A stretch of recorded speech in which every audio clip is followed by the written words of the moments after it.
সমগ্র রাজ্যের ৩৫,০০০-এরও বেশি গ্রামের ও ১২৮টি পৌর এলাকার সকল মানুষ এর ফলে উপকৃত হবেন। সাধারণ মানুষ, কৃষক, ব্যবসায়ী, শিক্ষার্থী, রোগী, প্রসূতি মা সবাই এর সুফল পাবেন। জব কার্ড ধারকদের জন্য ১৫ কোটি শ্রম দিবস সৃষ্টি হবে।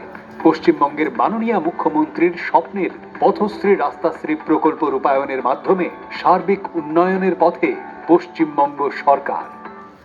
পশ্চিমবঙ্গের মাননীয় মুখ্যমন্ত্রী মমতা বন্দ্যোপাধ্যায়ের অনুপ্রেরণায় রাজ্যের সড়ক যোগাযোগ ব্যবস্থার সার্বিক উন্নয়নের লক্ষ্যে শুরু হয়েছে পথশ্রী রাস্তাশ্রী প্রকল্পের চতুর্থ পর্যায়।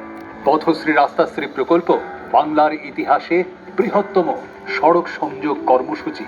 এই প্রকল্পে মোট ১৯,৪০০ কোটি টাকা খরচ করে ৫৯,৫০০ কিলোমিটারেরও বেশি রাস্তা রাজ্য সরকার নির্মাণ করছে। সব মিলিয়ে ২০১১ সালের পর থেকে রাজ্য জুড়ে